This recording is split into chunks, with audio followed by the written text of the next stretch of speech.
Bon matin à tout le monde. Vous m'entendez? Bonjour à tout le monde. L'Église de l'Espoir, par ma voix, vous souhaite à tous la bienvenue. Nous sommes vraiment très contents ce matin. Nous allons passer une matinée très spéciale. Je suis en blanc parce que je suis dans la joie. Je suis dans la joie parce que mes deux filles vont se baptiser à la fin de la célébration. Donc, c'est une matinée spéciale que nous allons passer. Et nous voulons vraiment dire merci au Seigneur qui a pris soin de l'organisation. Il y a beaucoup qui sont partis un peu de très loin, des États-Unis, du Québec, un peu partout de la région pour être présents ce matin. C'est quoi, vous voyez pourquoi l'église est un peu pleine, il y a beaucoup d'étrangers. Et nous voulons simplement vous dire que nous sommes dans la maison de Dieu. Sentez-vous dans la présence de notre Dieu. Nous allons célébrer notre Dieu et sa parole déclare ceci. Louez l'Éternel, louez Dieu dans son sanctuaire, louez-le dans l'étendue où éclate sa puissance. Louez-le pour ses hauts faits, louez-le selon l'immensité de sa grandeur. Louez-le au son de la trompette, louez-le avec le luth et la harpe. Louez-le avec le tambourin et avec les danses. Louez-le avec les instruments à cordes et le chalumeau. Louez-le avec les cymbales sonores. Louez-le avec les cymbales retentissantes. Que tout ce qui respire loue l'Éternel. Louez l'Éternel.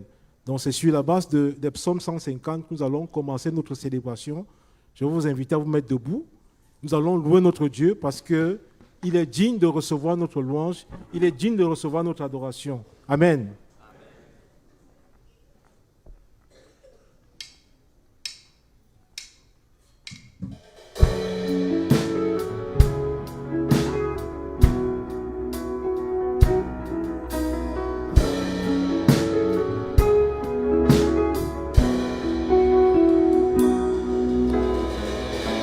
L'immensité de ta grandeur me montre que je ne suis rien. Mais quand tu façonnais la terre, j'étais déjà près de ton cœur.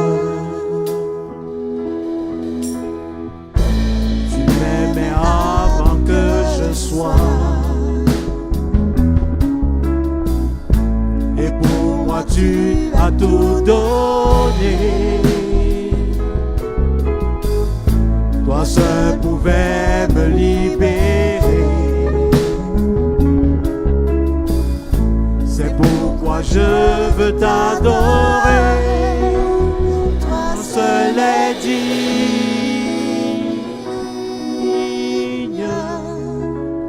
de recevoir louange et gloire pour l'éternité. Toi seul est digne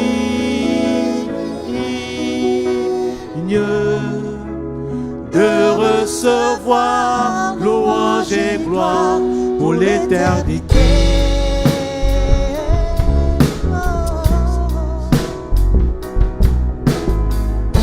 Dans ta présence je me tiens. Car tu as ce dont j'ai besoin. La joie, la vie et le bonheur sont dans tes bras, vie mon sauveur. Toi seul est digne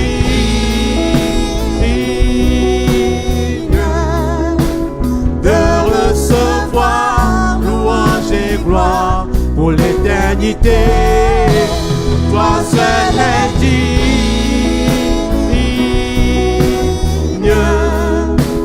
de recevoir louange et gloire pour l'éternité. Votre Dieu est le seul digne de recevoir notre louange. La Bible déclare que dans les cieux et sur la terre, il n'y a aucun autre nom qui était de nos hommes parmi lesquels nous soyons sauvés. Le nom de Jésus-Christ. C'est pourquoi ce matin nous voulons célébrer notre Dieu. Parce qu'il est digne de recevoir notre louange. Il est digne de recevoir notre adoration. Amen. Ensemble nous allons dire Alléluia au Seigneur.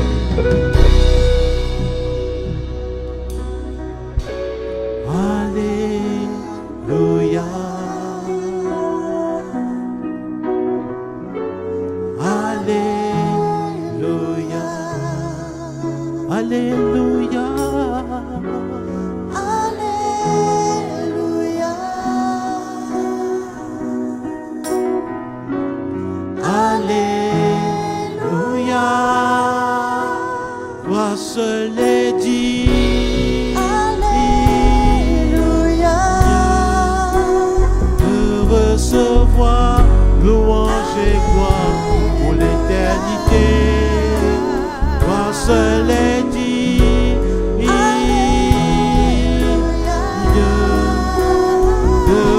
recevoir louange et gloire pour l'éternité. Toi seul est digne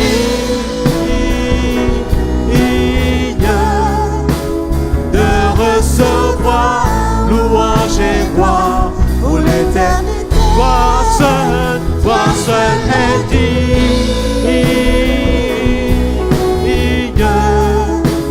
de recevoir louange et gloire pour l'éternité.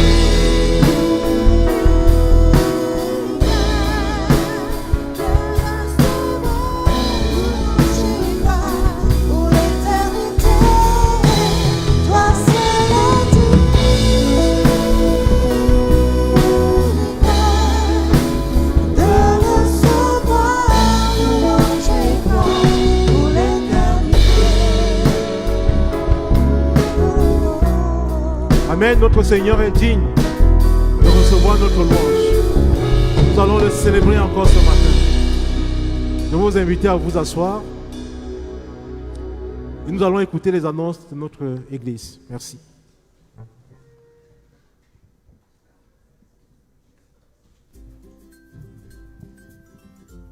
Bon matin l'espoir, nous espérons que vous allez bien. Voici les annonces de la semaine. Soyez des nôtres pour la réunion de prière mensuelle mercredi prochain.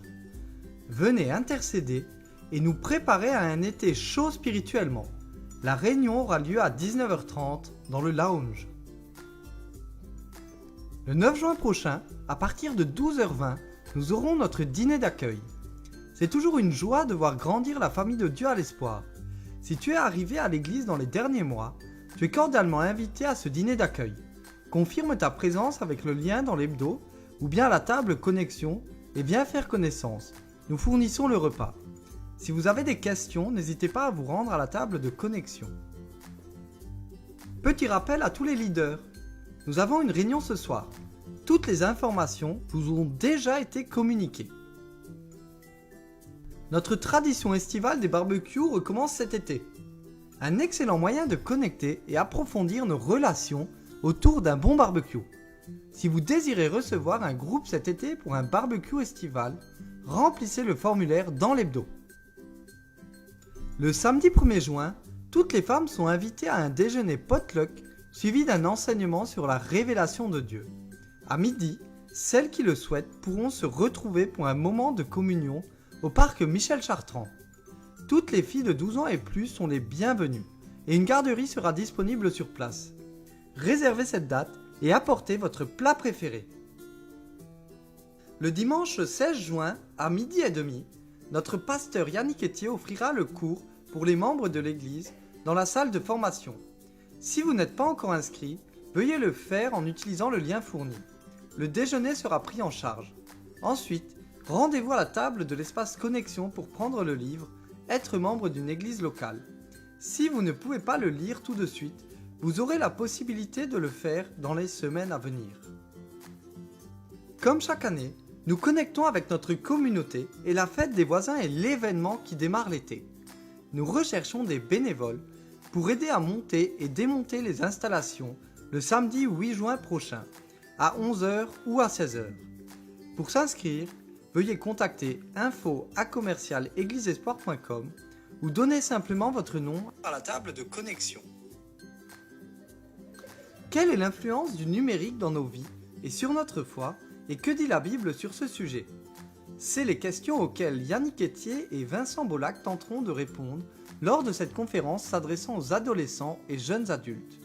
Axée sur une participation active et réflexive, la conférence inclura un temps de questions-réponses après la présentation principale, permettant ainsi aux personnes participantes de poser leurs questions et de réfléchir tous ensemble sur le sujet. Amenez vos amis. Et voilà, c'est ce qui conclut nos annonces. Merci de votre attention. Nous vous laissons maintenant avec notre pasteur Yannick Etier pour l'exposé biblique. Bon dimanche! Bonjour à tous, ça va bien? Heureux de vous retrouver. Salutations à la diaspora camerounaise. On est très contents que vous soyez nombreux avec nous. Les invités de la famille Bodhomme de l'Église de l'Espoir. Salutations, pasteur Félix Baquet, qui va venir tout à l'heure avec moi pour baptiser les filles. On est content de vous retrouver, Esther et moi aussi, après notre petit voyage, notre escapade en Europe, à la conférence Évangile 21. Il y avait une petite délégation du Québec. On avait le clan Constant qui était là en force. C'est drôle parce qu'à un moment, j'étais en train de prêcher. Donc, une belle conférence, 800 personnes. Puis, j'ai Sylvie Constant qui est à la caméra, Daniel Constant qui est à la caméra, Mathieu, l'époux de Sylvie, qui est à la caméra mobile. C'est très drôle. On était à Genève, quand même. Mais c'était bien. On allait travailler sur une entente entre notre séminaire Sambec et l'IBG, l'Institut biblique de Genève. On a un partenariat avec Évangile 21, qui est l'équivalent franco-européen, évidemment beaucoup plus gros. On parle de, je ne sais pas, 80 millions peut-être, ou un peu moins de francophones en Europe. Et donc, l'équivalent du SOLA ici au Québec, c'est Évangile 21 là-bas. Et on a un beau partenariat ensemble, donc c'est vraiment une bénédiction. Alors, merci pour ceux qui ont prié. Aussi, on a pu faire quelques escapades, aller se promener un peu, ceux qui sont sur Instagram ou Facebook. Vous avez vu qu'on a passé des bons moments. Ce matin, on débute une nouvelle série. Une série où on va parler d'une émotion en particulier. Une émotion qui est très, très forte, peut-être la plus forte qui nous est donnée de vivre. Et c'est la peur, la crainte. Et on va en parler dans le contexte de l'expérience humaine en général, mais surtout dans le contexte de la foi. C'est une série qui va s'étendre sur 5 prédications. Et c'est très présent, la peur. Et la notion de crainte est beaucoup associée avec la religion. Et donc, une des questions qu'on veut se poser, c'est quelle place la peur, la crainte est censée occuper dans l'expérience du chrétien, du croyant? Est-ce que nous sommes appelés à craindre dans la vie, à vivre des peurs comme croyants? Sommes-nous appelés à craindre Dieu ou à l'aimer? Est-ce que les deux sont incompatibles? Est-ce qu'une fois qu'on a connu l'amour de Dieu en Jésus-Christ, toute crainte de Dieu est appelée à disparaître complètement? Donc, ce sont tous de bonnes questions. Et pas si simples, mais en même temps extrêmement importantes. Pertinentes aussi à notre époque, parce que s'il y a une émotion qui est assez commune en Occident, c'est l'anxiété, ou une expérience, c'est l'anxiété. Et quand on parle d'anxiété, bien, on parle de peur. Et donc, c'est extrêmement présent. Je voulais mentionner que cette série est inspirée d'un excellent petit livre. Donc, s'il y en a qui veulent réfléchir un peu plus sérieusement, Michael Reeves a écrit un livre qui est traduit en français. Ça s'appelle « Réjouissez-vous et tremblez » aux éditions Cruciforme. Mais évidemment, la série va être essentiellement appuyée sur la parole de Dieu.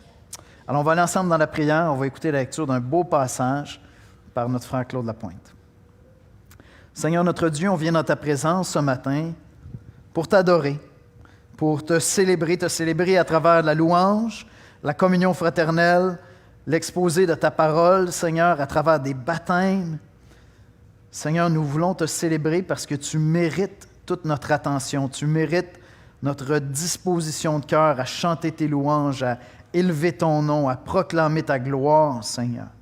Nous voulons te célébrer parce que tu nous as aimés jusqu'à donner ton Fils qui est venu mourir sur la croix pour nous, qui est venu complètement transformer notre rapport avec toi, Seigneur, qui nous a ouvert une porte d'accès à cette intimité qui me permet de dire « mon Père » et non seulement « mon Dieu ». Sois béni, Seigneur. Je te prie de nous parler à travers ces 5 exposés au cours des 2 prochains mois. Viens, Seigneur, nous affermir en toi. Viens nous montrer comment t'aimer, comment t'honorer, comment te respecter, Seigneur. Viens nous aider à être une Église qui a toujours plus d'égard pour toi que pour n'importe quel homme, Seigneur. Et si nous avons à craindre, que ce soit le juste Dieu plutôt que les hommes qui ne peuvent pas détruire l'âme, Seigneur. Mais viens nous faire grandir en toi. C'est en Jésus-Christ que nous te prions. Amen. Amen. Bonjour. Alors, la lecture de ce matin est tirée de 1 Jean 4, les versets 7 à 21, dans la nouvelle édition de Genève. Donc, 1 Jean 4, versets 7 à 21, dans la nouvelle édition de Genève. Bien-aimés, aimons-nous les uns les autres, car l'amour est de Dieu. Et quiconque aime est né de Dieu et connaît Dieu. Celui qui n'aime pas n'a pas connu Dieu, car Dieu est amour. L'amour de Dieu a été manifesté envers nous en ce que Dieu a envoyé son Fils unique dans le monde afin que nous vivions par lui. Et cet amour consiste non point en ce que nous avons aimé Dieu, mais en ce qu'il nous a aimés et a envoyé son Fils comme victime expiatoire pour nos péchés. Bien-aimés, si Dieu nous a ainsi aimés, nous devons aussi nous aimer les uns les autres. Personne n'a jamais vu Dieu. Si nous nous aimons les uns les autres, Dieu demeure en nous et son amour est parfait en nous. Nous connaissons que nous demeurons en lui et qu'il demeure en nous parce qu'il nous a donné de son esprit. Et nous avons vu et nous attestons que le Père a envoyé le Fils comme sauveur du monde. Celui qui déclarera publiquement que Jésus est le Fils de Dieu, Dieu demeure en lui et lui en Dieu.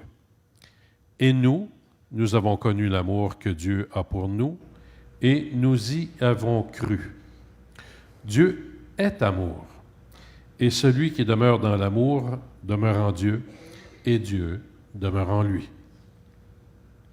Tel qu'il est, tel nous sommes aussi dans ce monde. C'est en cela que l'amour est parfait en nous, afin que nous ayons de l'assurance au jour du jugement. La crainte n'est pas dans l'amour, mais l'amour parfait bannit la crainte, car la crainte suppose un châtiment, et celui qui craint n'est pas parfait dans l'amour. Pour nous l'aimons parce qu'il nous a aimés le premier. Si quelqu'un dit « j'aime Dieu » et qu'il haïsse son frère, c'est un menteur.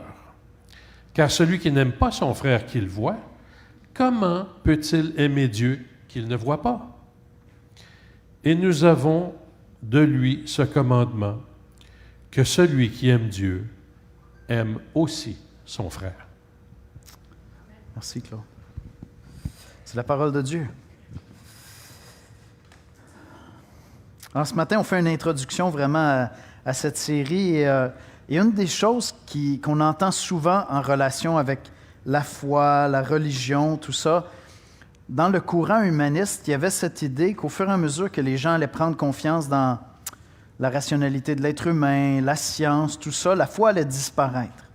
Les gens allaient être moins croyants et avec la disparition de la foi, la peur aussi devait partir parce qu'on allait être super rationnel. Bertrand Russell écrit en 1927 dans son livre « Pourquoi je ne suis pas chrétien ». La religion est fondée, je pense, premièrement et principalement sur la peur. Elle est en partie la terreur de l'inconnu et en partie, comme je l'ai dit, le désir de sentir que vous avez une sorte de frère aîné qui se tiendra à vos côtés, quels que soient vos ennuis et vos conflits. La crainte est le fondement de toute la chose. La crainte du mystère, la crainte de la défaite, la crainte de la mort. La crainte est le parent de la cruauté et en conséquence, il n'est pas surprenant que la cruauté et la religion avancent main dans la main. C'est Bertrand Russell qui a écrit ça en 1927. Alors, depuis ce temps-là, on a connu le fascisme avec la Deuxième Guerre mondiale, qui n'avait pas de fondement religieux réel du tout. Ça n'avait rien à voir, en fait, avec la religion, tout ça.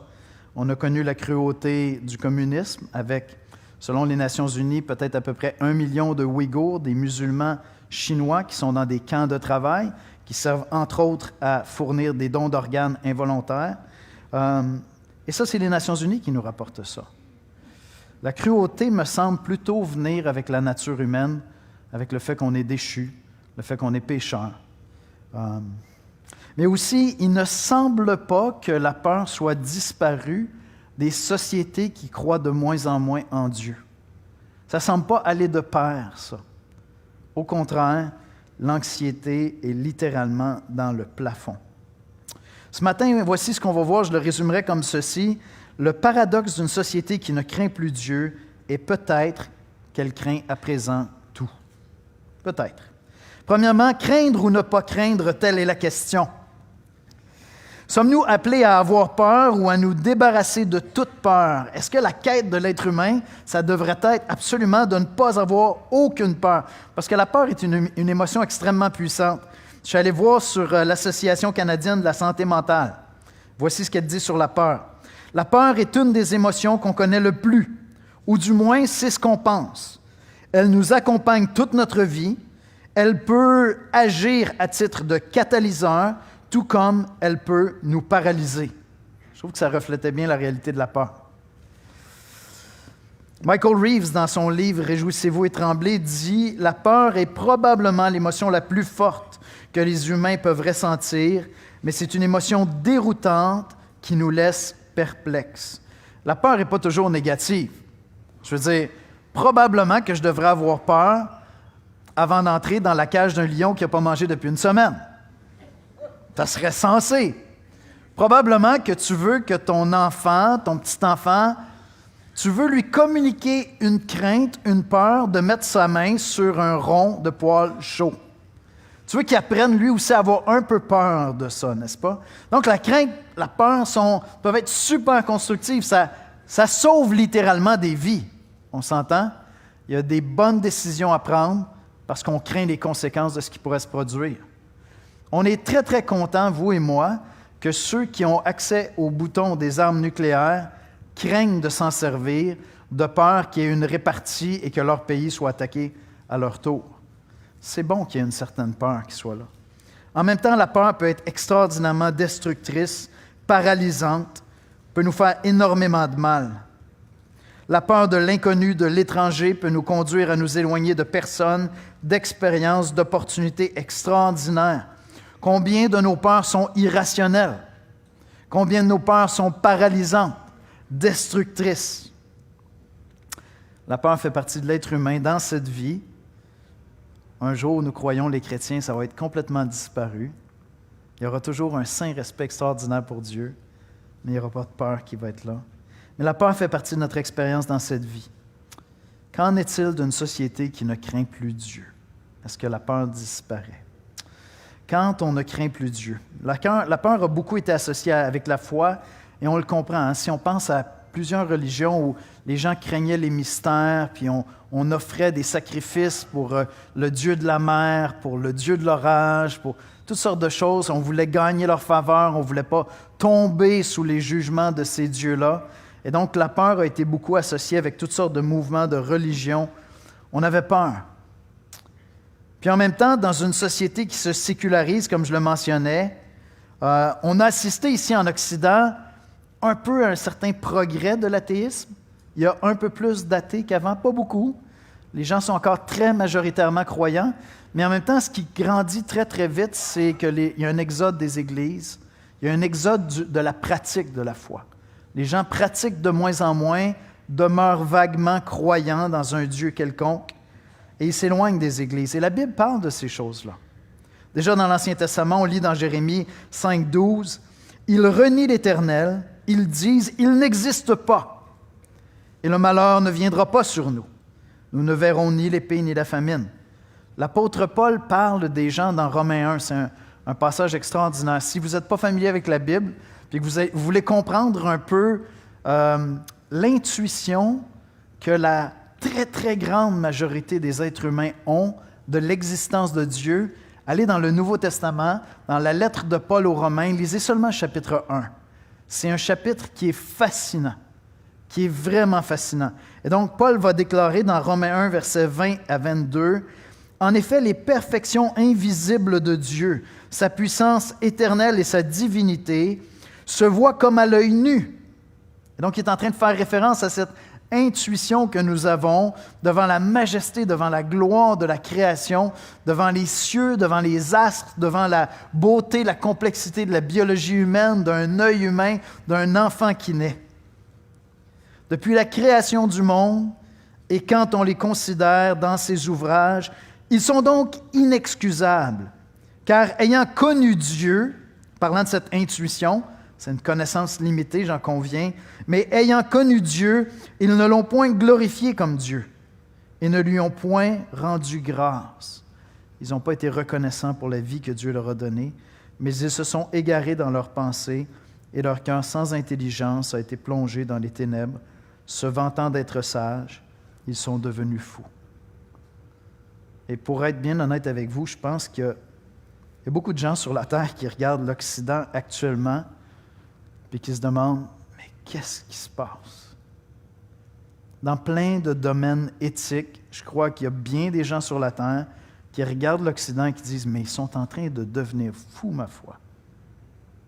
Ils sont en train de perdre la boule. » Et je pense que si le reste de la terre voulait être honnête avec nous, il nous le dirait. C'est ce qu'on entend, en tout cas, lorsqu'on voyage. Certains nous parlent du Canada et disent « Mais qu'est-ce qui arrive avec le Canada? Je ne comprends plus rien. » C'est impressionnant. C'est pas du tout évident que ceux qui quittent la foi ou une société qui abandonne la foi est moins anxieuse, qui a moins de crainte. La médication est dans le plafond. Les thérapeutes, c'est une carrière d'avenir. Et j'ai absolument rien. Je ne suis pas en train de dire qu'il ne faut pas qu'il y ait de médication, il ne faut pas qu'il y ait de thérapeute. On a un excellent centre de counseling biblique. Mais en même temps, quitter la foi ne semble pas chasser toutes les peurs. Au contraire, comme je le disais, l'anxiété me semble être dans le plafond. J'aime cette citation de René Pache. René Pache dit ceci, théologien français, « L'homme moderne a perdu la crainte de Dieu, il ne laisse plus de place au Dieu transcendant et il a peur du néant. » Donc Dieu n'est plus là, la peur demeure aussi présente et aussi forte. Ça demeure bien, bien vivant. Quand on ne craint plus Dieu, on peut avoir énormément de peur. On peut avoir toutes sortes de craintes. On va craindre autre chose. Mais on va craindre. Maintenant, moi, je ne suis pas un psychologue, alors je ne vais pas jouer au psychologue, je ne vais pas donner des réponses de psychologue. Je vais laisser ce département-là au psychologue. Je vais plutôt vous parler de la Bible. Vous parler du Dieu qui se fait connaître dans la Bible.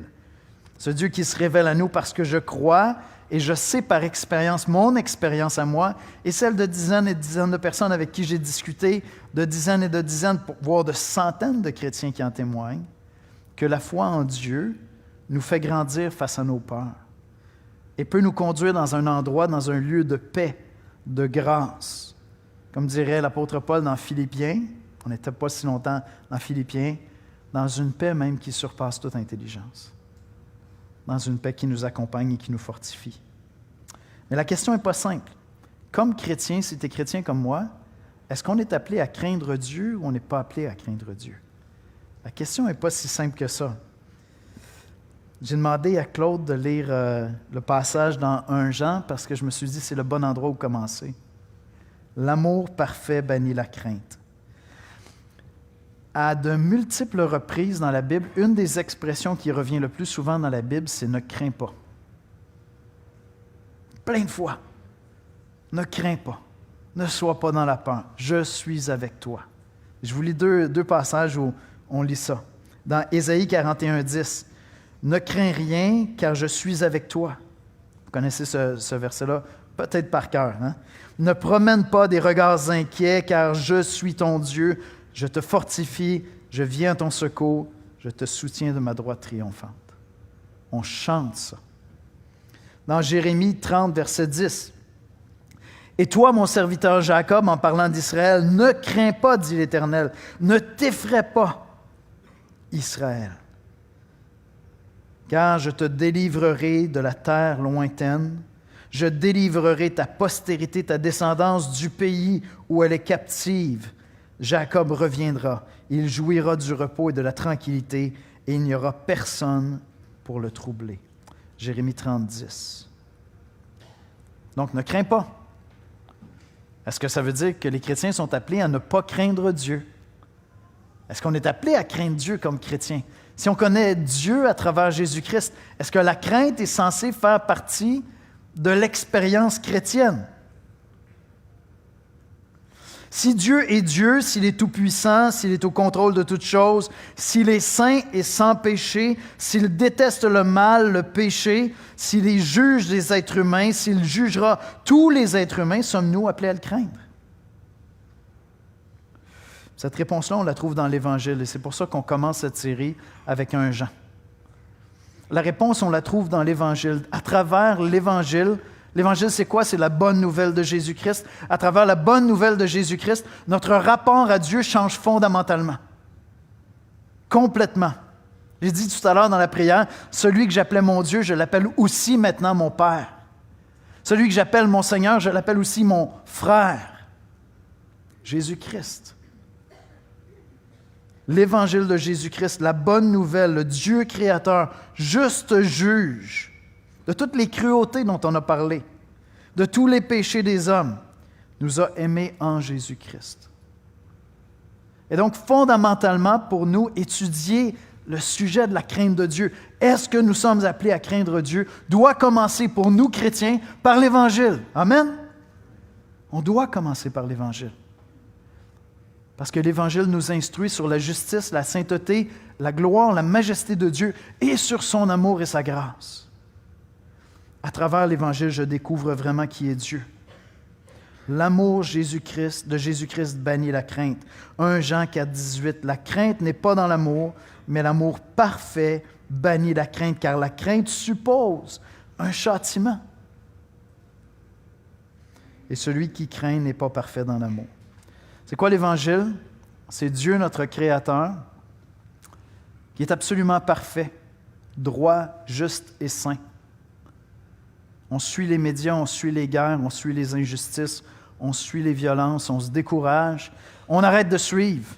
On dit, je ne suis plus les nouvelles, j'arrête de consulter. C'est beaucoup trop lourd, c'est beaucoup trop décourageant.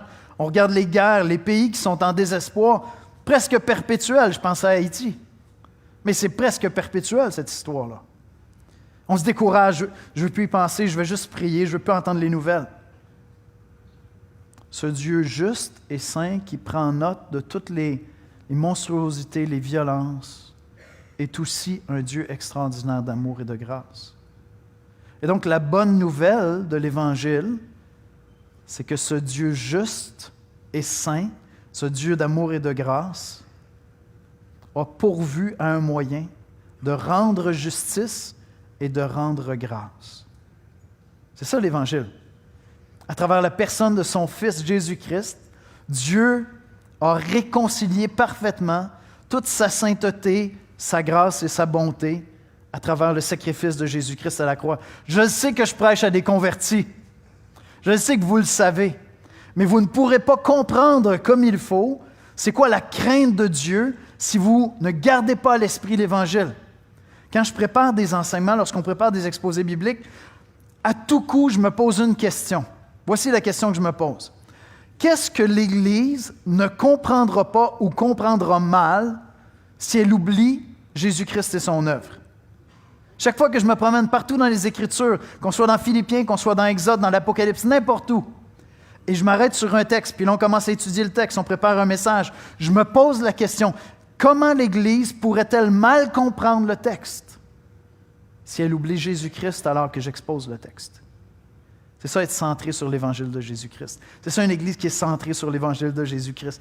Je veux toujours comprendre toute la parole de Dieu à la lumière de la révélation ultime de Dieu, qui est Jésus-Christ lui-même.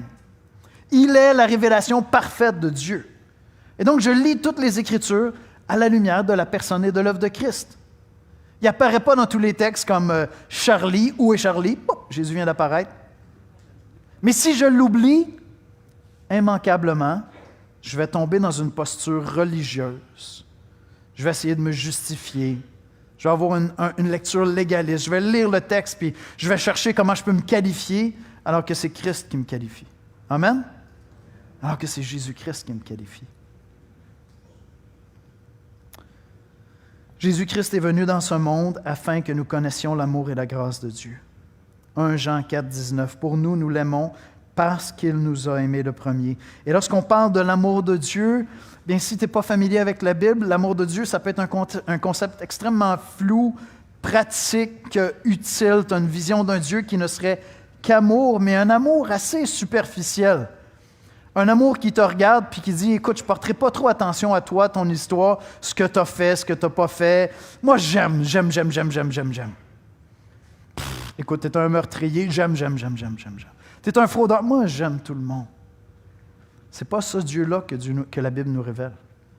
Elle nous révèle un Dieu qui te voit dans tous tes secrets, qui me voit dans tous mes secrets, qui me voit dans les choses dont je suis fier comme dans celles qui me font honte, celles que je ne voudrais pas voir dévoilées sur la place publique. La Bible me parle d'un Dieu qui voit tout ça en même temps et qui vient vers moi, qui couvre la distance pour m'aimer à travers l'œuvre de Jésus-Christ, littéralement. 1 Jean 4, versets 9 et 10, « L'amour de Dieu a été manifesté envers nous, en ce que Dieu a envoyé son Fils unique, Jésus-Christ, dans le monde, afin que nous vivions par lui. Et cet amour consiste non point en ce que nous avons aimé Dieu, mais en ce qu'il nous a aimés et a envoyé son Fils comme victime expiatoire pour nos péchés. » Ce qui fait que Dieu peut m'embrasser, que je peux m'adresser à Dieu en l'appelant Père avec une grande assurance, que j'ai vraiment un Père au ciel qui m'aime, c'est que ce Dieu-là a imputé sur Christ, sur Jésus, alors qu'il meurt à la croix, toutes mes injustices et mes péchés. Et peut-être que tu regardes ta vie et tu dis, il me semble que ça ne méritait pas une crucifixion, mes petits péchés à moi. Mais ce qui fait que tu dis ça, c'est que tu ne connais pas profondément Dieu. À la fin de la série, j'espère que tu vas saisir davantage qui est ce Dieu glorieux, duquel aucun d'entre nous ne pourrait s'approcher si ce n'était de sa grâce. Parce qu'aucun d'entre nous n'est digne de s'approcher du Dieu 3 fois saint, parce que nous sommes tous pécheurs. Amen? Parce que nous sommes tous pécheurs. Mais voilà, l'histoire ne s'arrête pas là. Christ meurt sur la croix, ressuscite d'entre les morts. Et je peux découvrir à travers la bonne nouvelle de Jésus-Christ un Dieu qui n'est pas seulement mon Dieu, mais qui est aussi mon Père. Un Seigneur qui n'est pas seulement mon Seigneur, mais qui est aussi mon frère, mon ami intime, qui m'accompagne dans toutes mes difficultés, dans toutes mes lourdeurs, dans toutes mes peurs, dans toutes mes craintes. De ce temps-ci, je suis sur les médias sociaux le cheminement de foi, littéralement de foi, de plusieurs penseurs ou influenceurs. Et ils sont à la recherche, c'est clair qu'ils sont en train de chercher. Je pense à Ayaan Hirsi Ali, à Niall Ferguson, à Jordan Peterson, Andrew Huberman. Même un qui est un peu plus flyé, si vous le connaissez, Russell Brand. Russell Brand s'est fait baptiser. Là, j'ai dit, OK, si vous ne le connaissez pas, vous chercherez Russell Brand. Après 5 minutes, tu comprends qu'il a consommé autre chose que du petit lait dans sa vie. D'accord? Il a vécu des expériences hallucinogènes fréquentes. C'est lui qui le dit lui-même. Il a mis tout ça de côté. Il est à l'eau maintenant. Mais Russell Brand cite du C.S. Lewis puis du Tim Keller. Aïe, aïe, on commence à s'approcher. Cette semaine, dans une entrevue, j'ai entendu Jordan Peterson affirmer que la résurrection était littérale, que Jésus est vraiment sorti du tombeau. Oh! Parce que Jordan Peterson, l'Évangile, si vous pensez que Jordan Peterson est chrétien, là, écoutez-le un peu plus longtemps. Jésus, c'est juste le modèle parfait à imiter. La grâce n'est pas présente du tout encore. Mais s'il croit dans la résurrection de Jésus, ça commence à être pas mal intéressant. Peut-être qu'on est en train de s'approcher vraiment de l'Évangile. Et ce qui m'intéresse, c'est exactement ça. Est-ce qu'ils saisissent la justice, la sainteté de Dieu et la grâce qu'il y a en Jésus-Christ? Alors que je suis l'évolution de ces gens-là qui publient, qui partagent avec une belle candeur leur cheminement de foi, et ça va jusqu'à Richard Dawkins, nouvel athéiste, qui dit « Je suis un chrétien culturel ». C'est pas avec ça que tu vas rentrer au ciel, mais hey, on chemine. C'était plutôt, le nouvel athéisme, là, déclarait plutôt la chose la plus terrible sur la terre, c'est le christianisme. De toutes les religions, c'est la pire de toutes. Maintenant, ils envisagent un scénario où le christianisme serait absent complètement de la culture, puis ils se disent, je ne suis pas sûr qu'on s'en va dans la bonne direction, en fin de compte. On aimerait garder quelques valeurs. C'est intéressant de les voir aller. Mais ce qui m'intéresse toujours lorsque quelqu'un me dit, ah oui, je crois en Dieu. Oui, je chemine par rapport à la foi. C'est est-ce que tu as saisi la justice et la sainteté de Dieu et la grâce de Dieu en Jésus-Christ? C'est ça qui m'intéresse. Parce que le Dieu de la Bible, tu vas le connaître seulement à travers la bonne nouvelle de Jésus-Christ.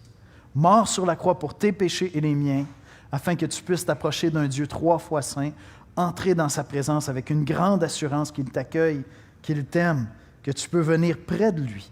Alors, ce que je vous dis pour tous ceux comme moi qui sont chrétiens, on va étudier pendant 5 exposés bibliques la notion de la crainte de Dieu. Pour comprendre la crainte de Dieu dans la Bible, l'Ancien Testament comme le Nouveau Testament, vous devez garder l'Évangile à l'esprit constamment. Ça doit être là. Si vous voulez comprendre ce que la Bible nous dit sur la crainte de Dieu, vous devez garder constamment l'Évangile à l'esprit. Mon rapport fondamental avec Dieu est un rapport de confiance à cause de Jésus-Christ. Fondamentalement, je m'approche de Dieu avec une grande assurance. Pas parce que je suis sur la coche, pas parce que j'ai rempli les standards, parce que celui qui est parfait, son Fils, l'a fait à ma place et l'a fait pour moi.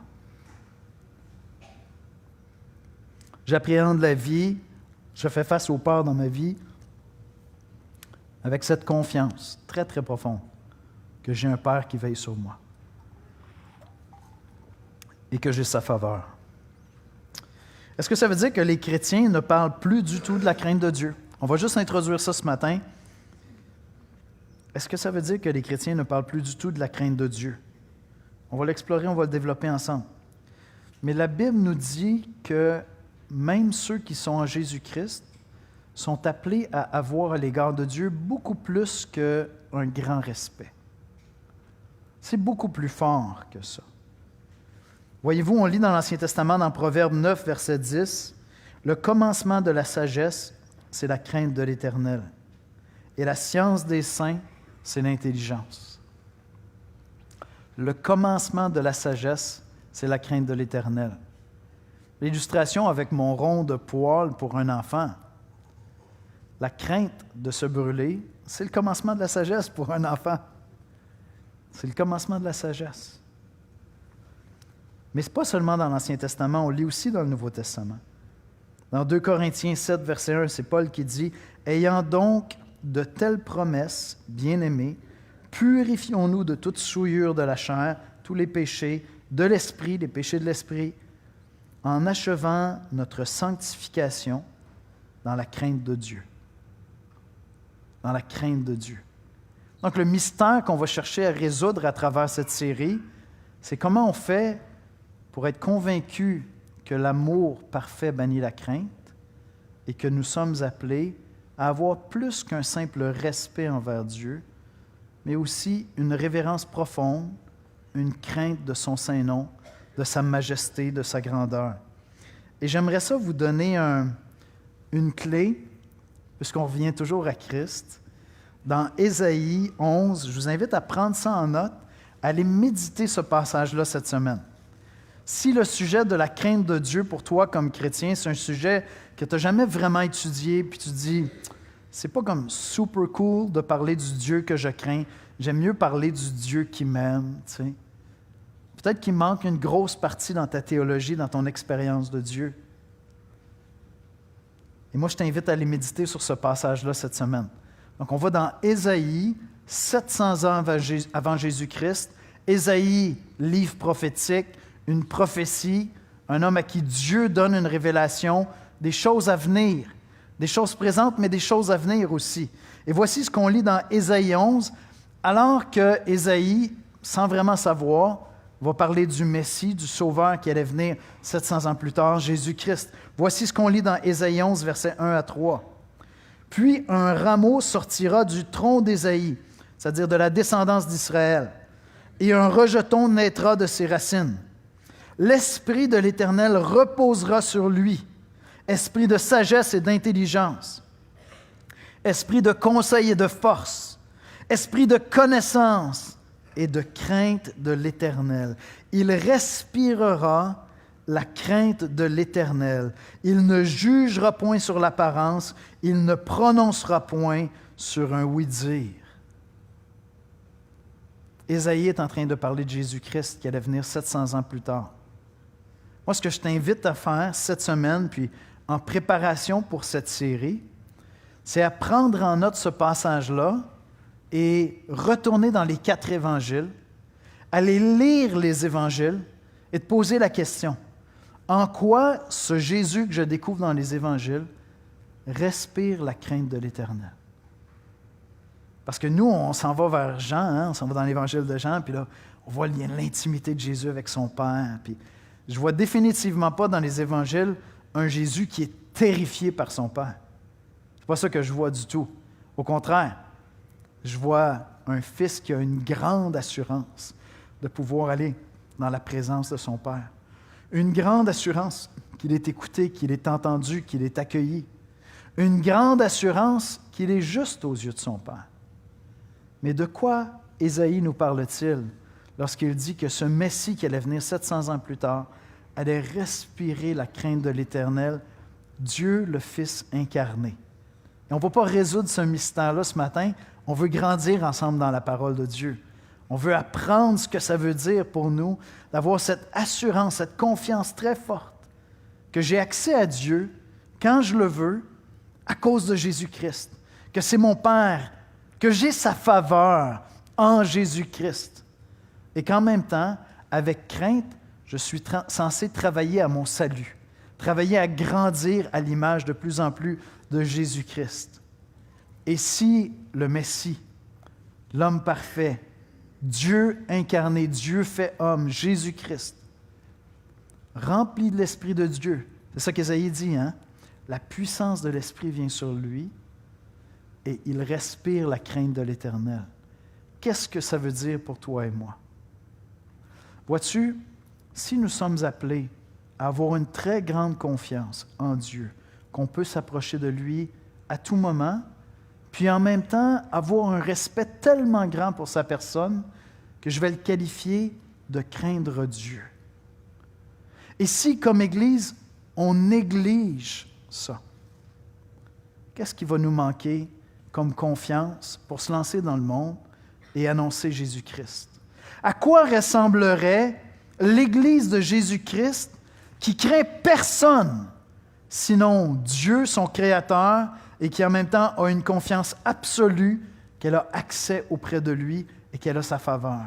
Qui pourrait résister à une Église qui a une énorme confiance que son Sauveur lui a ouvert les portes de l'éternité, que l'Esprit de Dieu est venu sur elle et qui en même temps respire la crainte de l'Éternel? C'est la quête dans laquelle on se lance à travers cette série. Je vais inviter les musiciens à venir me rejoindre à l'avant. On va préparer nos cœurs pour la louange. On va préparer nos cœurs pour entendre de beaux témoignages, assister à de très beaux baptêmes. Ça va être un moment très, très fort. J'aimerais ça qu'on puisse aller ensemble dans la prière, s'il vous plaît.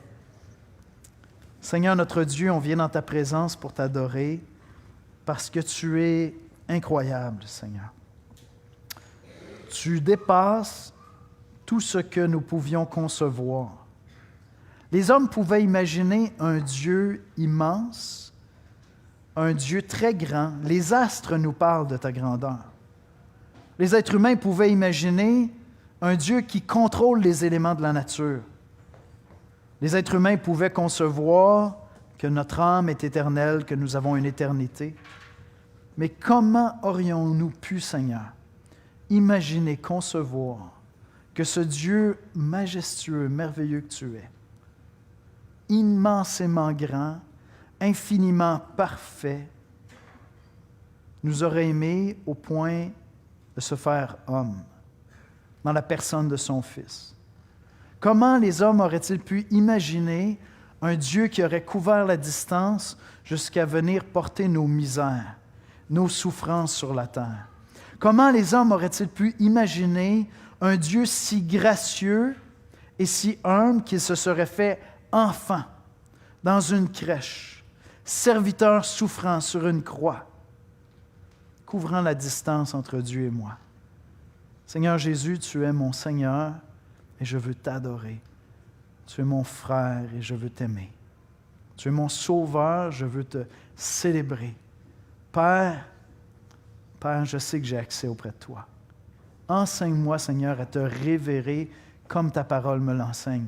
Enseigne-nous comme Église à te connaître tel que tu es, tel que tu te fais connaître à nous, Seigneur. Seigneur, je te prie pour toute personne qui est en cheminement, qui cherche, qui entend peut-être l'œuvre de l'Esprit dans son cœur et qui en même temps est peut-être troublé par un Dieu si juste et si saint, si aimant et si beau. Seigneur, je te prie de venir révéler la personne de ton Fils et son œuvre, l'Évangile. C'est dans le précieux nom de Jésus-Christ que nous prions. Amen. Amen.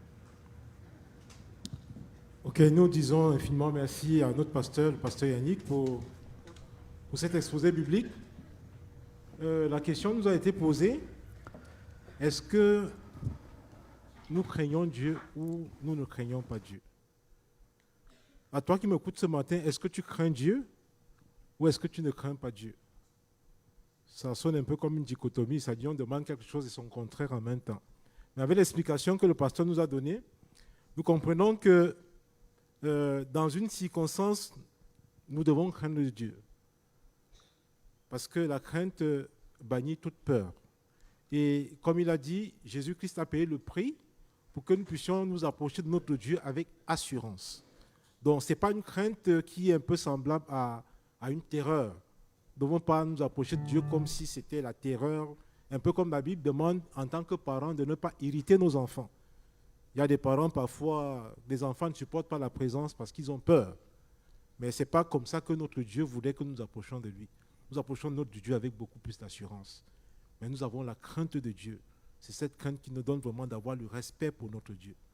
Et nous allons chanter un chant qui dit Jésus-Christ à nouveau. Pas un nouveau départ, mais je voudrais que nous puissions reconsidérer une chose. C'est que c'est possible de nous approcher de notre Dieu avec assurance parce que Jésus-Christ a payé le prix. Amen. C'est parce que Jésus-Christ a souffert, c'est parce que Jésus-Christ a donné sa vie, c'est parce qu'il a versé son sang pour nous sauver que nous avons accès gratuitement à notre Père. Et nous pouvons l'appeler Abba Père. Nous pouvons dire Seigneur, Jésus-Christ, mon ami, notre frère. C'est possible de le faire sans manquer de respect aux hommes, à plus forte raison à notre Dieu. Donc je vais vous inviter à vous mettre debout. Nous allons dans cet esprit vraiment de reconnaissance à notre Dieu, chanter ce chant dans un esprit de prière et de méditation, en regardant à l'œuvre que le Seigneur a accomplie à la croix Golgotha.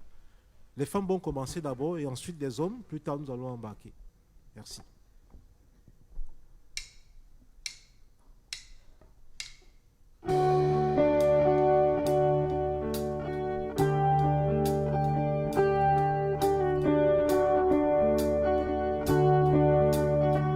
Les femmes vont commencer avec Christine.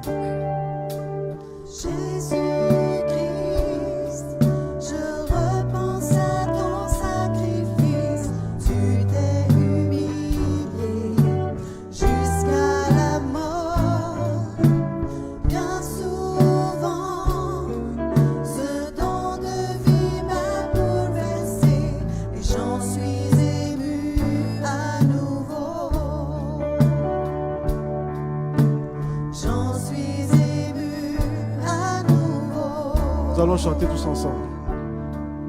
À nouveau je regarde la croix où tu es mort. Je suis humilié, brisé par ta miséricorde. À nouveau merci, à nouveau je répands ma vie. Cette fois-ci, les hommes, vous allez chanter avec moi. Aujourd'hui, tu règnes dans les lieux très hauts, au-devant mon roi, je m'inclinerai à présent et m'éveiller par ton salut, mon cœur t'exalte à nouveau. Mon cœur t'exalte à nouveau. Chantons tous ensemble. À nouveau je regarde la croix où tu es mort. Je suis humilié, brisé par ta miséricorde. À nouveau merci, à nouveau je répands ma vie.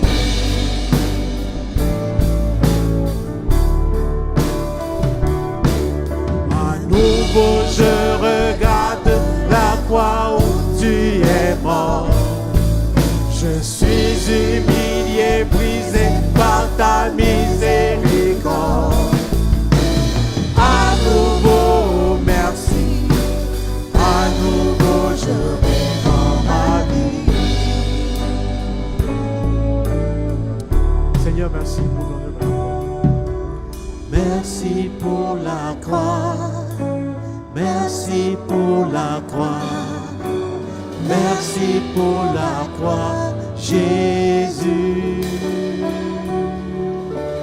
Merci pour la croix, merci pour la croix, merci pour la croix, Jésus. Nous te disons merci, merci pour la croix, merci, Merci pour la Jésus, croix. merci, Merci pour la croix. Jésus. Merci, merci pour la croix, merci pour la croix, merci pour la croix, Jésus. Disons merci à notre Dieu. Merci pour la croix, merci pour la croix, merci pour la croix, Jésus. Merci pour la croix, merci pour la croix, merci pour la croix, Jésus. Merci pour la croix, merci pour la croix, merci pour la croix, Jésus. Merci pour la croix, merci pour la croix, merci pour la croix, Jésus. Amen.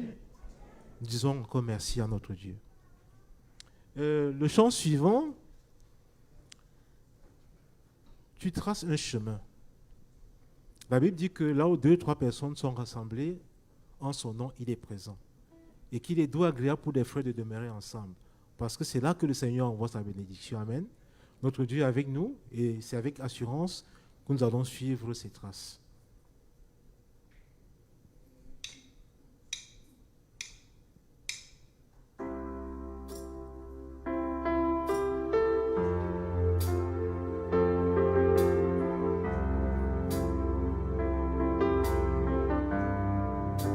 Notre Dieu est là.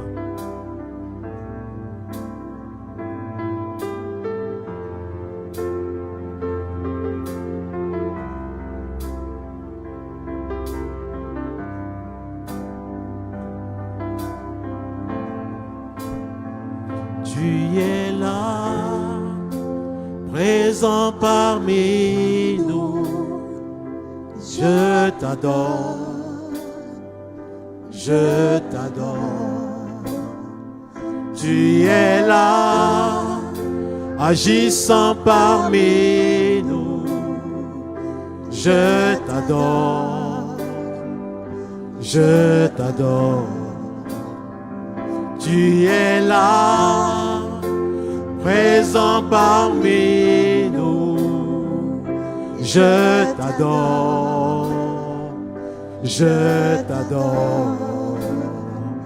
Tu es là, agissant parmi nous, et je t'adore, et je t'adore. Tu traces un chemin au Père des miracles, tu tiens tes promesses, lumière dans les ténèbres, mon Dieu, c'est ce que tu es. Un chemin au Père des miracles, tu tiens tes promesses, lumière dans les ténèbres, mon Dieu, c'est ce que tu es. Tu es là, transformant nos cœurs, et je t'adore, je t'adore. Tu es là, guérissant nos cœurs, et je t'adore, je t'adore. Tu es là, transformant nos vies, et je t'adore, et je t'adore. Tu es là, tu restes ton cœur brisé, je t'adore.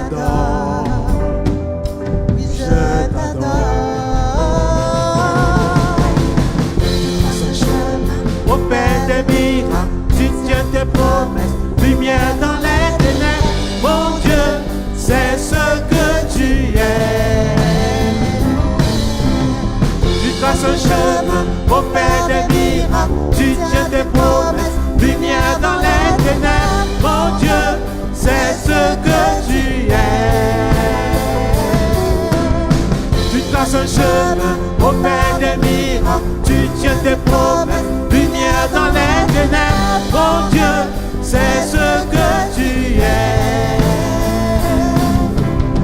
Tu traces un chemin au Père des miracles. Tu tiens tes promesses, lumière dans les ténèbres. Mon Dieu, c'est ce que tu es.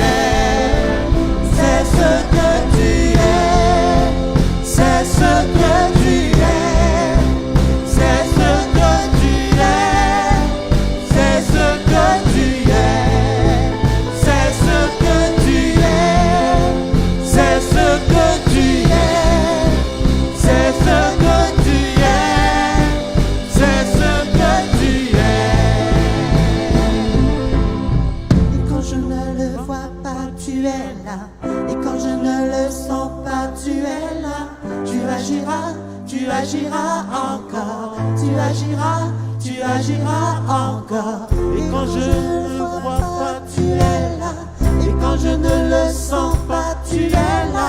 Tu agiras encore. Tu agiras encore. Et quand je ne le vois pas, tu es là. Et quand je ne le sens pas, tu es là. Tu agiras encore. Tu agiras encore. Et quand je ne le vois pas, tu es là. Et quand je ne le sens pas, tu es là. Tu agiras encore. Tu agiras encore. Cherche le chemin des miracles. Tu tiens tes promesses, lumière dans les ténèbres. Mon Dieu, c'est ce que tu es. Tu traces un chemin au Père des miracles. Tu tiens tes promesses, lumière dans les ténèbres. Mon Dieu, c'est ce que tu es. Tu traces un chemin au Père des miracles. Tu tiens tes promesses, lumière dans les ténèbres. Mon Dieu, c'est ce que tu es. Amen. C'est ce que notre Seigneur est. Acclamons très fort pour notre Dieu.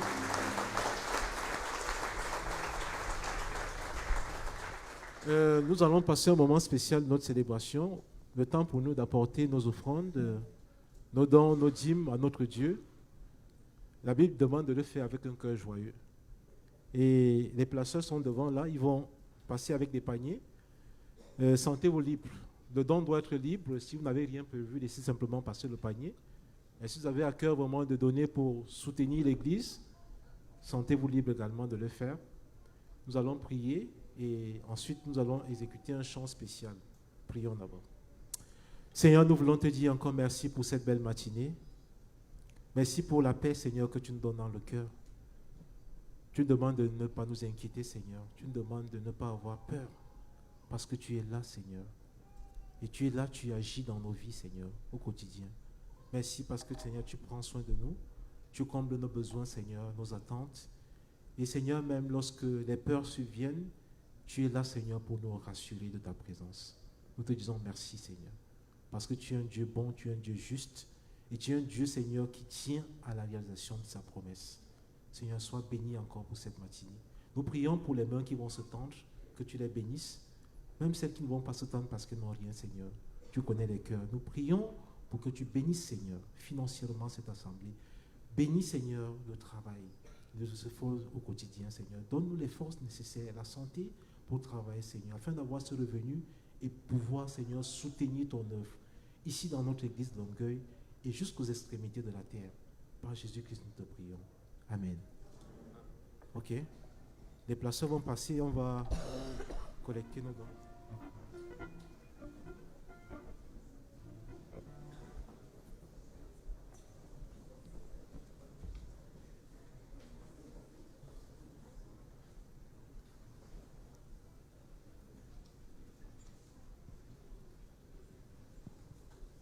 J'ai l'impression que nous sommes plus confortables en position assise, c'est ça?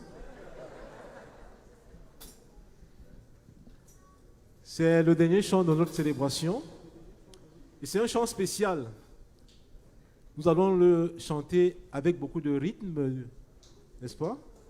Cette église va être contaminée par le sang des Africains ce matin. Nous allons vous montrer comment nous dansons devant notre Dieu lorsque nous sommes contents. Amen. Vous allez vous mettre tous debout. Nous allons dire comment ne pas louer notre Dieu pour tout ce qu'il a fait pour nous. Il a fait des grandes choses. Amen. Nous allons le louer pour cela. Donc je voudrais vraiment voir vos pas de danse ce matin. Allons-y.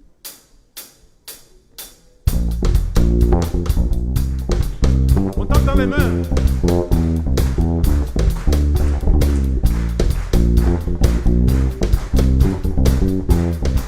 Encore une fois.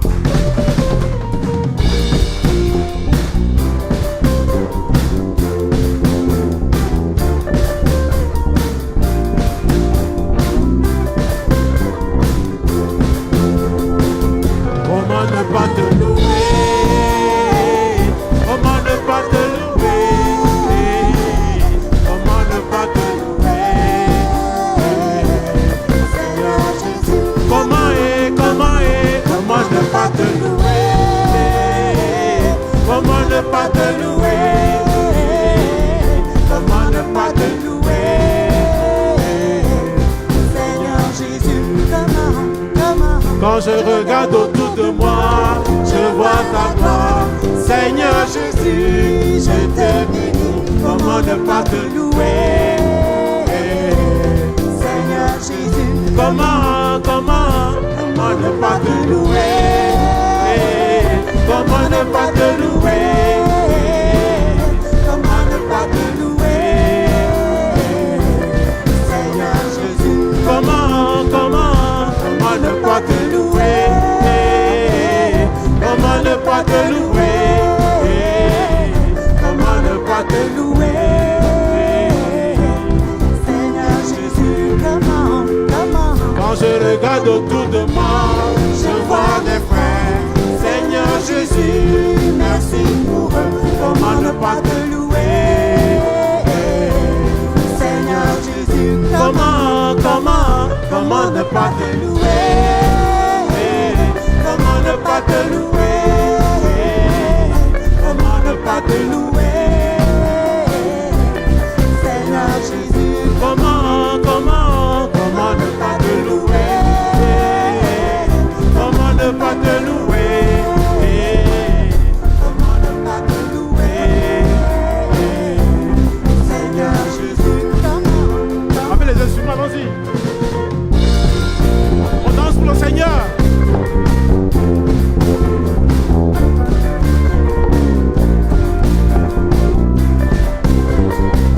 Encore une fois, dansons pour Jésus.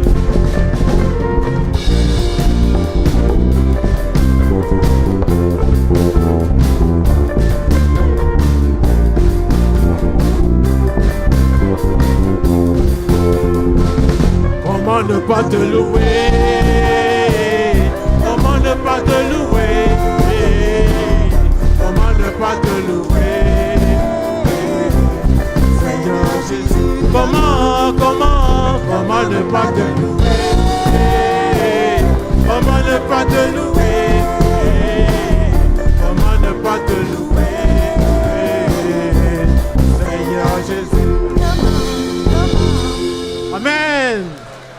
Vous êtes formidables. Amen. Merci. À Dieu, je vous invite à prendre place alors qu'on se prépare pour assister à ces beaux... Écoutez premièrement ces témoignages, assister à leur baptême. Si vous n'êtes pas familier avec un baptême dans une église évangélique, bien, vous allez remarquer assez rapidement qu'on baptise des gens qui sont adultes ou près de l'être, parce que vraiment, pour nous, c'est une démarche personnelle. On instruit nos enfants dans la foi, on prie pour eux, on leur communique l'Évangile, on essaie d'être un bon témoignage, mais à la fin de la journée, ça demeure leur décision. Et donc, on va assister à 2 belles décisions, 2 beaux baptêmes, 2 beaux témoignages. Et les 2 sœurs vont être baptisées. Alors, ce sont 2 sœurs.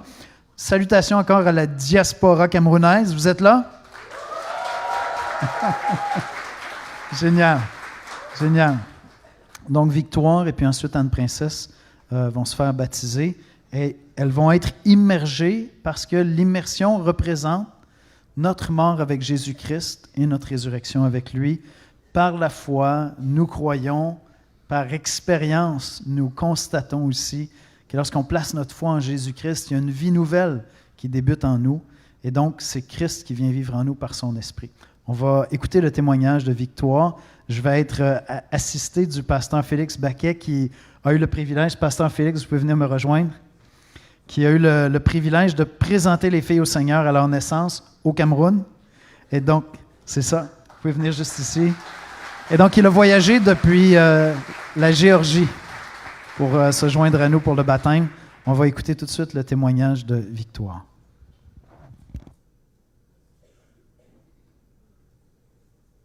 Bonjour à tous, je m'appelle Victoire et aujourd'hui j'ai le plaisir de vous partager mon témoignage. J'ai une famille chrétienne et je suis l'aînée d'une famille de 6 enfants.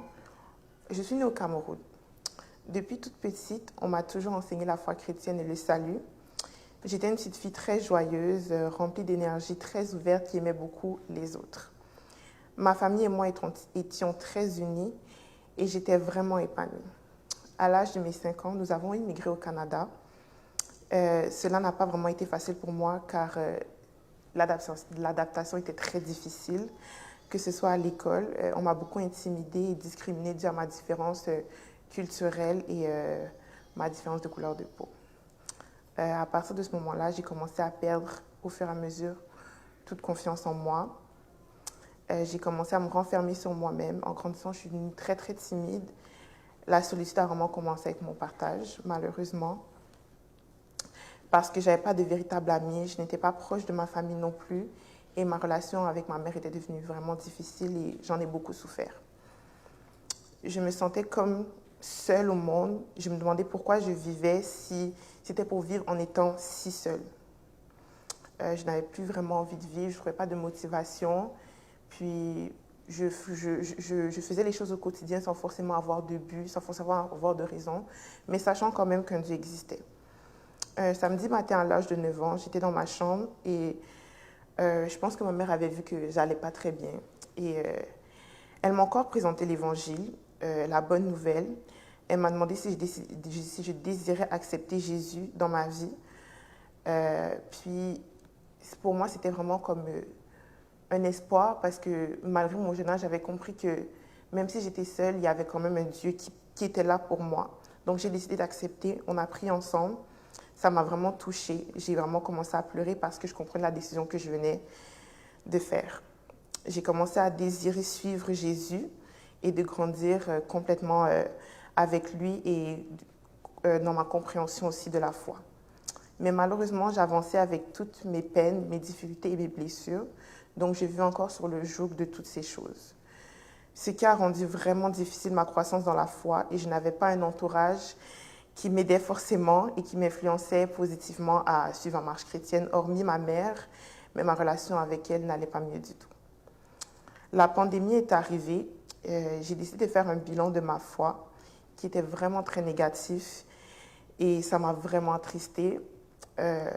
Puis lors d'une soirée, aussi durant la pandémie, j'écoutais une émission chrétienne avec ma mère et à un moment donné, le pasteur a interpellé tous ceux qui s'étaient éloignés de Dieu à renouveler leur alliance avec Dieu.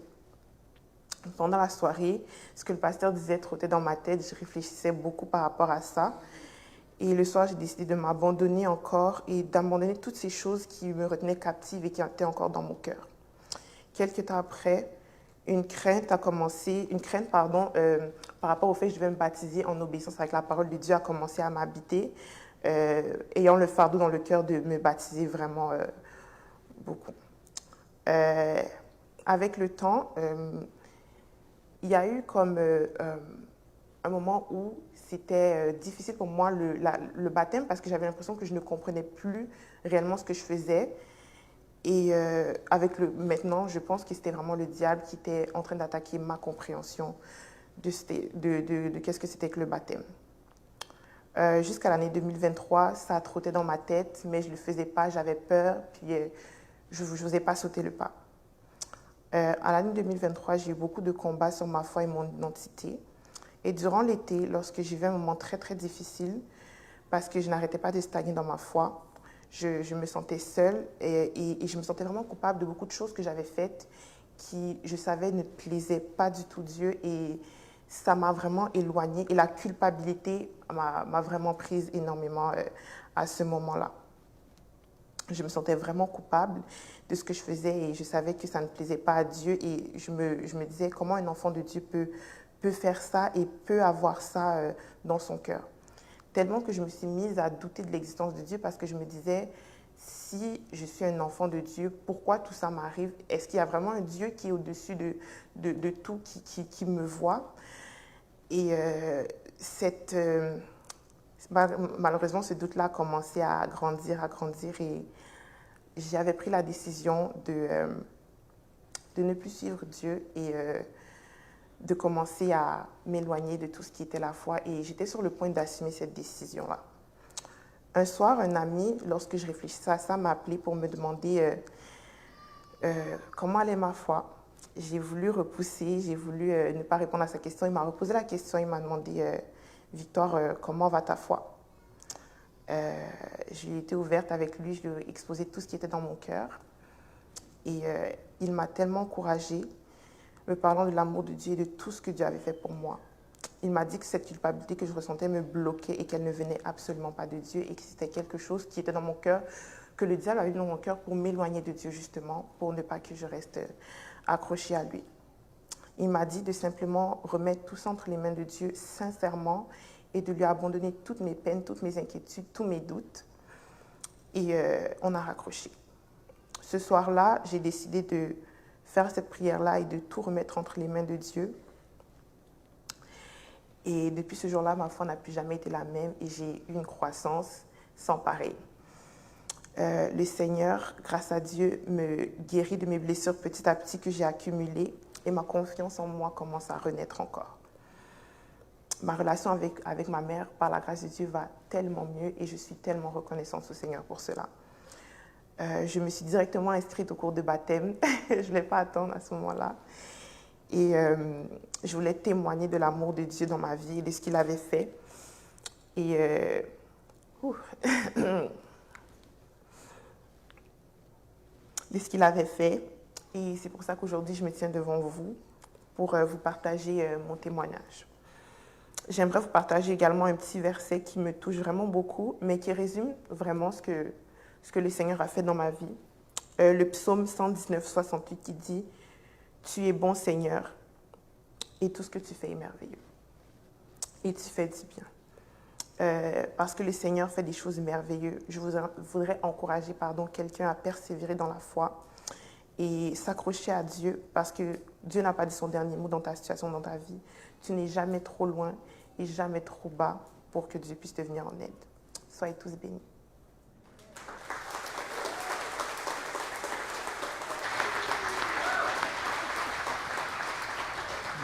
Ça fait pleurer ta mère. J'ai vu Thérèse qui est là avec les larmes. Merci pour ton témoignage. C'est très édifiant. C'est pas un cheminement facile. C'est pas un cheminement facile de venir à la foi nécessairement. Et il va y avoir encore des doutes qui vont venir dans les années à venir parce que la chair est faible, parce qu'on continue par moments à pécher. Est-ce que tu te confies entièrement dans la grâce de Dieu pour savoir que tu es accepté et aimé de Dieu? Oui.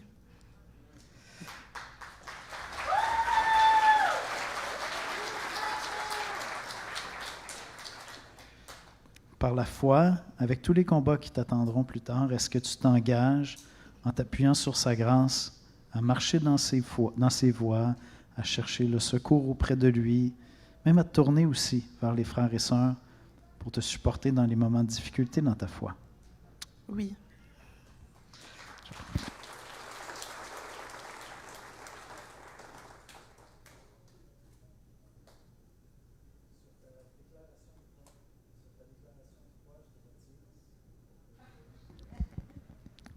Sur ta déclaration de foi, le pasteur Félix et moi, nous te baptisons au nom du Père, du Fils et du Saint-Esprit.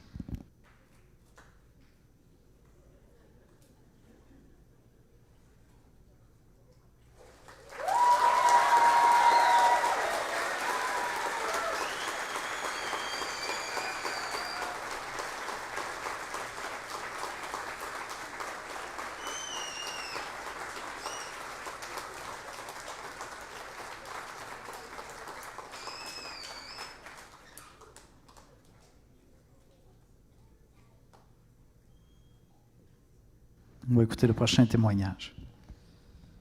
Bonjour à tous, je m'appelle Anne Princesse. Je suis née au Cameroun le 3 mars 2007. Mes parents immigraient au Canada et particulièrement au Québec en 2011. J'ai grandi dans une famille chrétienne car mes parents sont chrétiens. J'aimais louer Dieu et donner pour lui et danser pour lui, pardon. Mes parents, notamment ma mère, m'a dit plusieurs fois, à plusieurs reprises, que j'étais une fille calme dans ma tendre enfance et qui aimait beaucoup prier. J'ai eu la grâce d'être sociable, ce qui me permettait de me faire facilement des amis au primaire et même au secondaire. Il y en avait qui étaient chrétiens et cela me donnait la force de continuer de partager, de continuer de parler de Jésus et même d'inviter d'autres amis à la jeunesse de l'Église. Lorsque j'ai changé d'école primaire suite à notre déménagement, j'ai rencontré une amie qui porte le prénom Anne comme moi et avec qui je continue de persévérer dans la foi. On se partage la parole et nos problèmes, mais à ma préadolescence, entre 11 et 12 ans, j'ai commencé à regarder des choses immorales qui m'ont entraînée dans des pensées mauvaises. Cela a affecté ma vie affective et mentale. Je n'avais plus des pensées sexuelles pures. Quand je me suis rendu compte que ce péché n'était pas bien et que je n'arrivais pas à vite m'en débarrasser, le verset de Romains 6, 23 m'est revenu. Car le salaire du péché, c'est la mort, mais le don gratuit de Dieu, c'est la vie éternelle en Jésus-Christ, notre Seigneur. Je n'avais pas encore une réelle relation personnelle avec le Seigneur, mais je croyais en lui et je voulais régler cela. Je n'en ai pas fait part à mes parents car ce sont des sujets tabous et j'avais peur de leur réaction. La seule arme était la prière. Et grâce à Dieu, j'ai été libérée de cette dépendance immorale et impure. Tout récemment, j'ai encore les pensées de culpabilité seulement à y repenser. À l'église du dimanche, Madame Prévost nous enseignait à nous jeunes qui est Jésus, sa bonne nouvelle et la vie chrétienne. Elle nous invitait souvent au café crème pour faire des discussions avec nous sur la foi, comme dans Hébreux 11.1. Or, la foi est une ferme assurance des choses qu'on espère, une démonstration de celles qu'on ne voit pas. À la maison, j'avais fait plusieurs fois la prière de repentance. Mais un jour, Madame Prévost enseigna à l'église, aux jeunes, et a demandé si on voulait nous donner nos vies à Jésus. Nous avons dit oui et elle nous a amenés à prier pour la repentance de nos péchés. Et nous avons accepté Jésus-Christ comme notre Seigneur et Sauveur personnel. J'étais remplie de joie et je l'ai annoncé à plusieurs personnes, dont la femme de Simon, qui a enseigné les jeunes à l'église, enfin plutôt Simon. Elle m'a dit « Félicitations et bienvenue dans la famille de Dieu ». Cela m'a fait plaisir. Malgré ma repentance, j'étais parfois confrontée à des questions venant de mes camarades que je n'arrivais pas à répondre. C'est lorsque la COVID est arrivée entre 2022 et 2023 que j'ai commencé à chercher Dieu réellement en lui remontant tout par la prière. Le verset de Jean 3,16 « Car Dieu a tant aimé le monde qu'il a donné son Fils unique, afin que quiconque croit en lui ne périsse point, mais qu'il ait la vie éternelle » m'a réellement aidée dans ce sens à me confier davantage au Seigneur.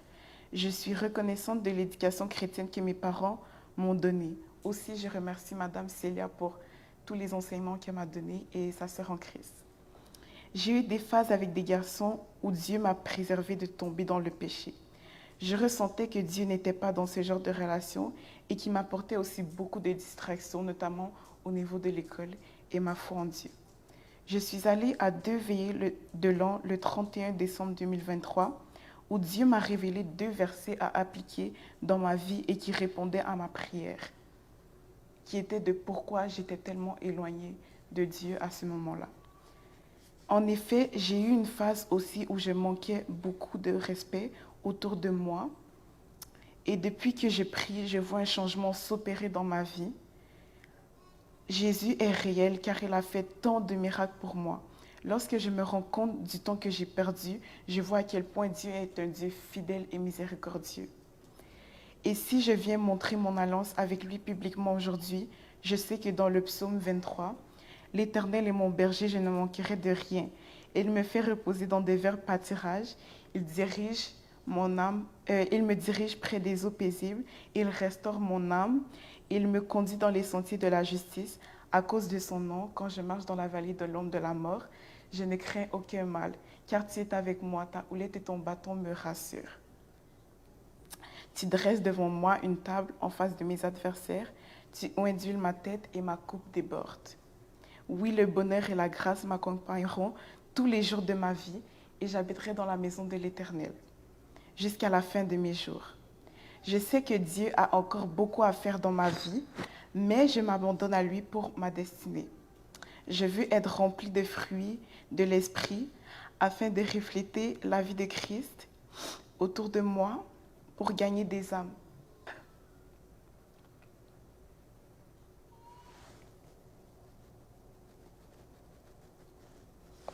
Je retiens que mon passé... Seigneur, excusez-moi.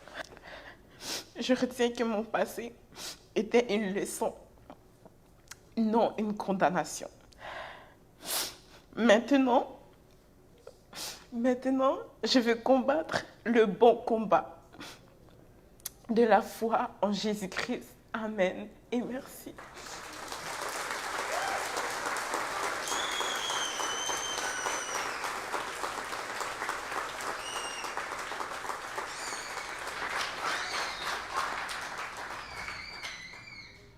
Dis-moi que tu es heureuse.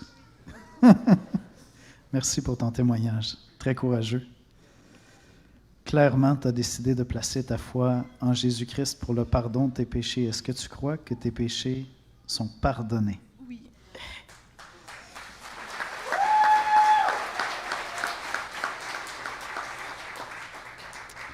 Maintenant, tu vas encore commettre des péchés parce que tu vas continuer à avoir des combats comme chacun d'entre nous. Est-ce que tu t'engages à te reposer dans la grâce de Christ lorsque tu pécheras pour revenir à lui constamment? Oui.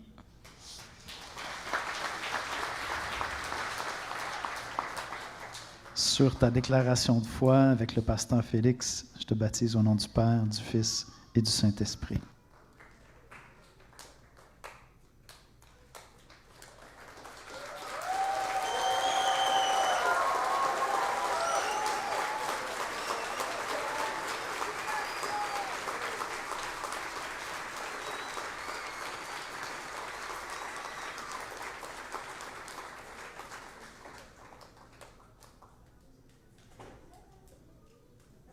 Merci à tous d'avoir été avec nous. Merci au pasteur Félix aussi de m'avoir assisté pour le baptême. C'est vraiment une joie. Quel beau témoignage, n'est-ce pas? Sincère, senti, leur vécu, leur foi. C'est ça, suivre Jésus-Christ. C'est une démarche personnelle, une rencontre intime avec Dieu. On se rend vulnérable, puis on s'engage et on marche ensemble. Que Dieu puisse vous bénir abondamment. Encore une fois, merci à tous les invités qui ont accepté de venir pour ce bel événement. Je sais que plusieurs vont rester parce qu'ils ont été invités pour un goûter. Ça va être une joie d'être avec vous. Je tenais à vous mentionner, priez s'il vous plaît pour les anciens de l'Église, donc les pasteurs de l'Église ici de l'Espoir. Dimanche prochain, l'Église est confiée aux diacres et diaconesses. Jonathan Bédard va venir apporter le message de la parole parce que 2 fois par année, les pasteurs, on va dans une retraite de prière, on travaille sur des projets pour l'Église, on est redevables les uns aux autres, on prie ensemble. Donc, priez pour nous en fin de semaine prochaine, s'il vous plaît. Et le 8 juin, nous avons notre fête des voisins. C'est très apprécié dans le quartier et nous avons besoin que vous soyez présents, nombreux comme bénévoles. Allez voir le pasteur Michel qui se tient à la table connexion. Allez donner votre nom, venez nous aider. On a besoin de gens en début de journée, en milieu de journée et à la fin aussi pour rentrer tout le matériel. Donc, le 8 juin, mettez ça de côté, venez faire votre tour, mais surtout, venez vous impliquer comme bénévole. On a besoin d'un bon coup de pouce. Si vous désirez avoir des informations sur l'Évangile, c'est la première fois que vous entendez un message comme ça, vous cherchez, passez à la table connexion, vous êtes en visite, vous cherchez une bonne église, allez à la table connexion, ça va nous faire plaisir de vous accueillir et de vous parler davantage de Jésus-Christ et de l'Église ici. Bon dimanche à tous, que Dieu vous bénisse abondamment.